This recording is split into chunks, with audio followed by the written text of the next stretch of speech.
Selamat pagi saudara, apa kabarnya? Kita bertemu kembali dalam ibadah online kita. Memang dalam kondisi seperti ini, tapi kita percaya bahwa setiap anak-anak Tuhan, Impact Community, kabarnya pasti dahsyat dan luar biasa. Apa kabarnya saudara? Katakan kepada keluargamu bahwa engkau dan saya luar biasa di dalam Tuhan. Ya, pagi hari ini saya mau berbicara tentang satu istilah yang mungkin beberapa orang sudah sering dengar, beberapa orang belum pernah dengar. Saya pun baru mendengar belakangan ini saudara, yaitu tentang istilah bucin. Nah, saudara tahu nggak bucin apa itu saudara? Ya, ini adalah istilah singkatan dari budak cinta. Ya, budak cinta, apa sih itu budak cinta? Orang bertanya-tanya apa itu budak cinta. Nah, saya mau jelaskan dari beberapa istilah yang kita dapat tentang budak cinta ini adalah apa ya?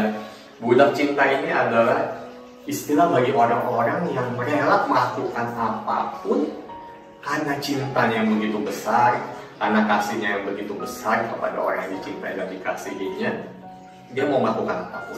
Nah, ciri-ciri bucin itu apa saudara? Ya, ciri-ciri bucin ini yang saya catat, orang itu begitu dikuasai cintanya, ya, sehingga kadang-kadang dia melakukan sesuatu di luar nalar manusia. Ya, bagi sebagian orang-orang yang disebut bucin ini dibilang lebay saudara, ya, atau berlebihan. Tetapi bagi orang yang si bucin ini sendiri, dia merasa itu, wah, itu wajar. Kenapa saudara? Karena dia begitu dikuasai cintanya, begitu dikuasai kasihnya kepada orang. Dan yang kedua, dikatakan orang yang bucin ini dalam 24 jam, ya, 7 hari dalam seminggu bahkan saudara, dia berkutat hanya memikirkan orang yang dia kasihi, orang yang dia cintai saudara, dan dia mau melayani keinginan orang yang dikasih dan dicintai saudara. Apapun dia bersedia melakukannya saudara.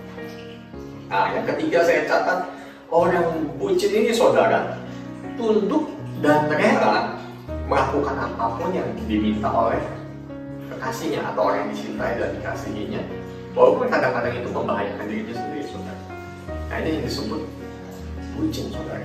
Itu beberapa ciri-ciri orang yang dikatakan sebagai bucin atau budak cinta saudara. Nah, kita mau lihat di dalam Alkitab, apakah ada orang-orang yang sedemikian rupa saudara, begitu besar kasihnya, begitu besar cintanya saudara, ya, sehingga dia rela melakukan apapun juga, atau ciri-ciri seperti orang bucin ini saudara. Kita mau buka dari Daniel 3 ayat 1 sampai 30. Ini berbicara tentang 3 orang anak muda saudara, yaitu Sadrak, Mesak, dan Abednego. Kita mau buka Alkitab kita saudara, kita mau baca dalam perikop ini. Kita baca bersama-sama ya. Perapian yang menyala-nyala. Raja Nebukadnezar membuat sebuah patung emas yang tingginya 60 hasta dan lebarnya 6 hasta, yang didirikannya di dataran Dura di wilayah Babel. Lalu Raja Nebukadnezar menyuruh orang mengumpulkan para wakil raja, para penguasa, para bupati, para penasihat negara, para bendahara, para hakim, para ahli hukum, dan semua kepala daerah untuk menghadiri penghabisan patung yang telah didirikannya itu. Lalu berkumpullah para wakil raja, para penguasa, para bupati, para penasihat negara, para bendahara, para hakim, para ahli hukum, dan semua kepala daerah untuk menghadiri penghabisan patung yang telah didirikan Raja Nebukadnezar itu. Dan berserulah seorang tentara dengan suara nyanyi, beginilah diberitakan kepadamu, hai orang-orang dari segala bangsa, suku bangsa, dan bahasa. Demi kamu mendengar bunyi sangkakala, seruling, kecapi, rebab, gambus, sedang, dan berbagai jenis bunyi-bunyian, maka haruslah kamu sujud menyembah patung yang telah didirikan Raja Nebukadnezar itu. Siapa yang tidak sujud menyembah akan dicampakkan seketika itu juga ke dalam perapian yang menyala-nyala. Sebab itu demi segala bangsa mendengar bunyi sangkakala, seruling, kecapi, rebab, gambus, dan berbagai jenis bunyi-bunyian, maka sujudlah orang-orang di segala bangsa, suku bangsa, dan bahasa, dan menyembah patung emas yang telah didirikan Raja Nebukadnezar itu. Pada waktu itu juga tampil beberapa orang Kasdim menuduh orang Yahudi.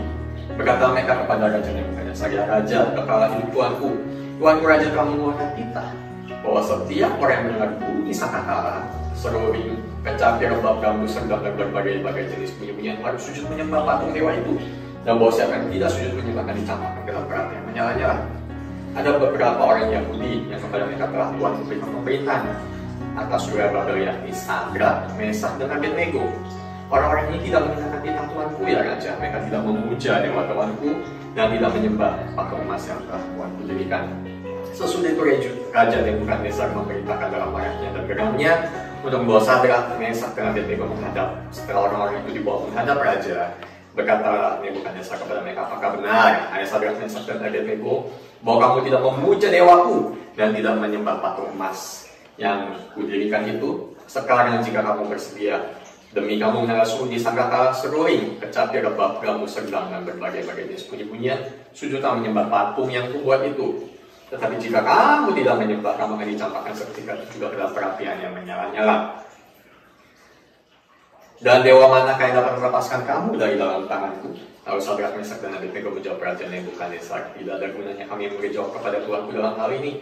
Jika Allah kami yang kami puja sanggup melepaskan, maka ia akan melepaskan kami dari perapian yang menyala-nyala itu dan dari dalam tanganmu ya Raja. Tapi, perhatikan saudara, seandainya tidak, hendaklah Tuanku mengetahui ya Raja, bahwa kami tidak akan memuja dewa Tuanku dan tidak akan menyembah patung emas yang Tuanku dirikan itu.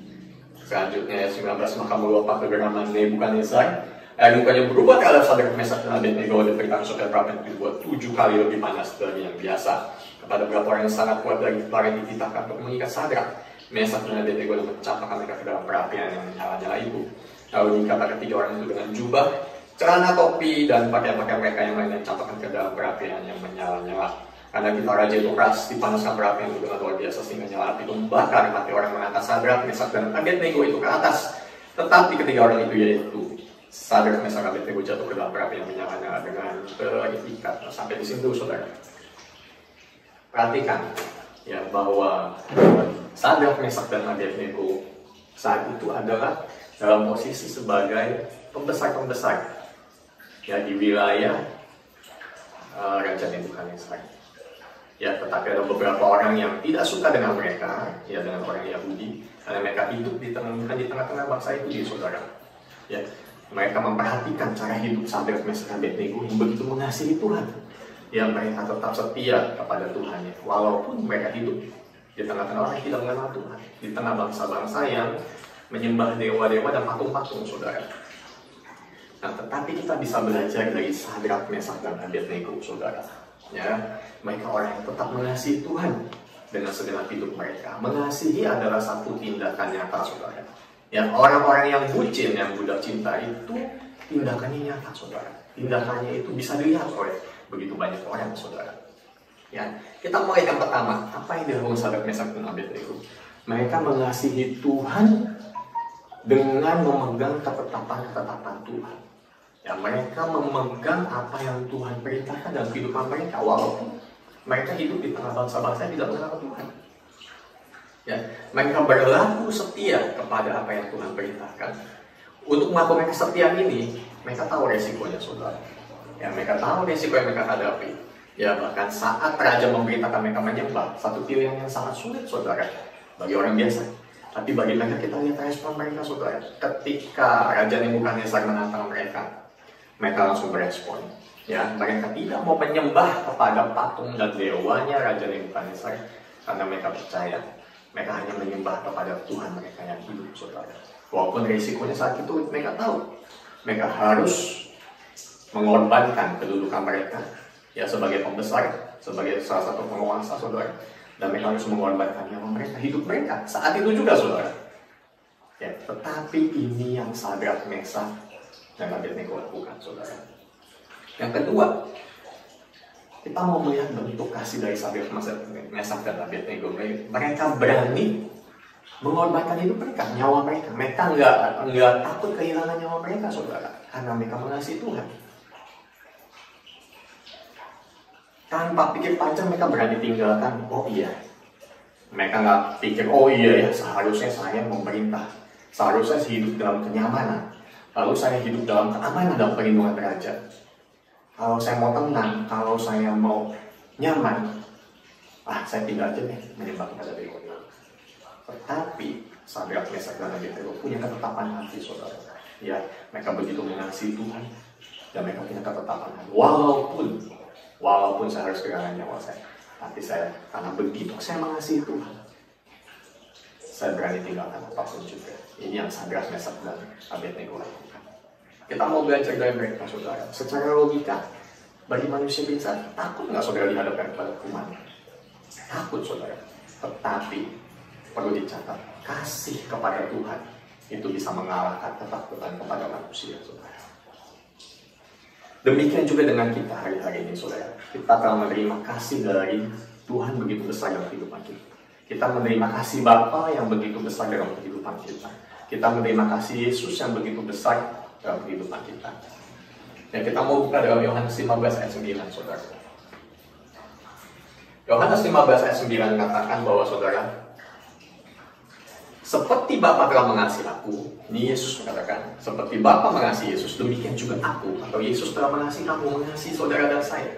Karena tinggal di dalam kasihku itu, saudara. Dikatakan Bapa mengasihi Yesus, dan Bapa mengasihi saudara dan saya, manusia. Bapa begitu besar kasihnya akan dunia ini, sehingga dia berani memberikan Yesus, putranya yang tunggal, saudara. Putranya yang tidak mengenal dosa sama sekali dijadikan dosa. Putranya yang tidak pernah melakukan dosa itu harus menanggung dosa semua manusia, dosa saudara dan saya. Bukan hanya menanggung dosa, tapi juga hukuman atas dosa itu, saudara, yaitu maut. Karena Yesus menderita, lalu dia dipakukan di kayu salib, dia harus mati, menanggung hukuman atas dosa itu, dan dia mati, saudara. Karena Bapa begitu mengasihi kita, dia memberikan Yesus. Begitu juga Yesus, karena begitu besar kasih Yesus kepada Bapa dan kepada saudara dan saya, dia tahan sampai mati, saudara. Dia mau memberikan nyawanya, hidupnya, supaya kita yang harusnya mati, kita beroleh kehidupan. Dan Yesus yang menerima kematian itu, saudara. Bayangkan betapa luar biasa, betapa Tuhan sudah memberikan teladan kasihnya yang begitu besar kepada saudara dan saya. Ya. Dan Tuhan katakan, Yesus katakan untuk memerintahkan kita tinggal di dalam kasihnya, saudara. Kenapa? Supaya ketika kita tinggal di dalam kasih Tuhan, kita semakin mengenal Dia, saudara. Kita semakin mengenal Bapa dan kita semakin mengenal Yesus. Ketika kita semakin mengenal Bapa dan semakin mengenal Yesus, kita akan mengerti, kita akan dipenuhi terus-menerus oleh kasihnya yang begitu besar, saudara. Sehingga kita dikuasai kasihnya yang begitu besar dalam kehidupan kita. Ketika kita dikuasai terus-menerus oleh kasih Tuhan dalam kehidupan kita, saudara, kita akan mudah, kita akan gampang melakukan perintah-perintahnya, saudara. Bahkan dikatakan firman Tuhan, kita akan suka melakukan setiap firman Tuhan.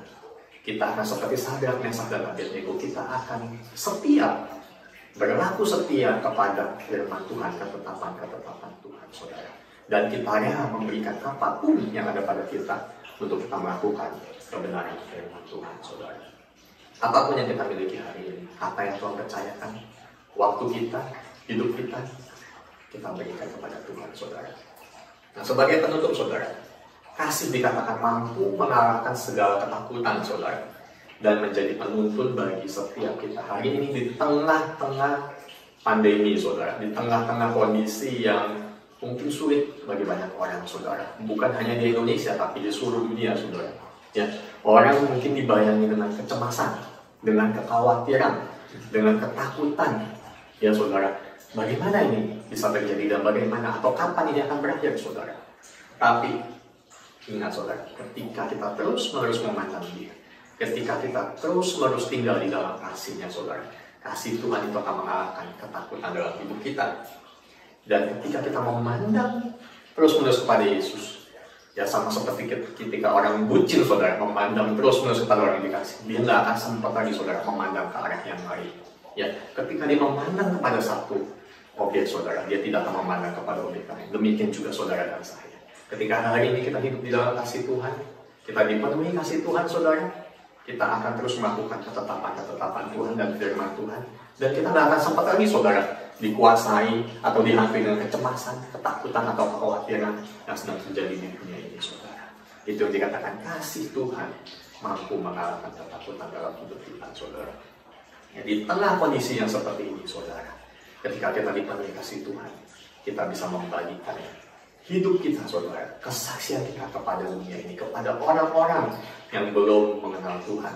Mereka sedang membutuhkan jawaban hari ini, saudara. Mereka sedang mencari-cari jawaban. Ya, mereka sedang mencari Tuhan sebenarnya. Siapa yang akan membawa kabar baik itu bagi mereka? Saudara dan saya.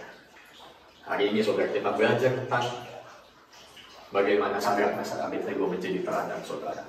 Sebagai orang yang sebutkan dunia ini bucin saudara, budak cinta saudara. Dan kita lihat saudara pada akhir dari kisah Sadrak Mesak dan Abednego saudara. Ya Raja Nebukadnezar memerintahkan seluruh bangsa, seluruh bahasa dan suku bangsa saudara untuk menyembah kepada Tuhan Sadrak Mesak dan Abednego saudara. Ada kemuliaan bagi nama Tuhan, ada kemenangan di sana saudara. Ya saudara, kita akhiri ibadah kita hari ini.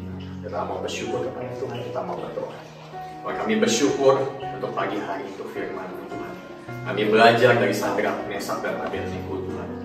Bagaimana mereka di tengah-tengah bangsa yang tidak mengenal Tuhan, di tengah bangsa-bangsa yang menyembah kepada dewa-dewa dan patung-patung Tuhan. Demikian juga kami Tuhan.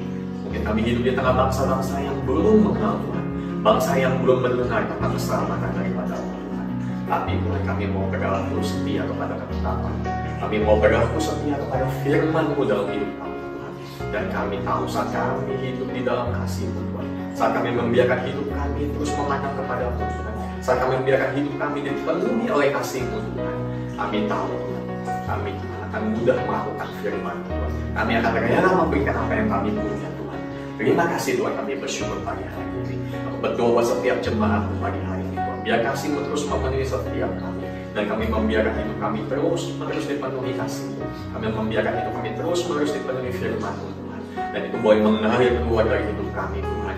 Sehingga kami gak berdiam diri Tuhan, tapi kami boleh keluar.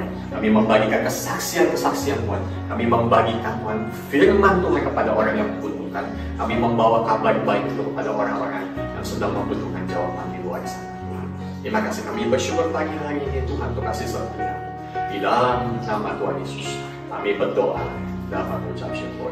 Amin.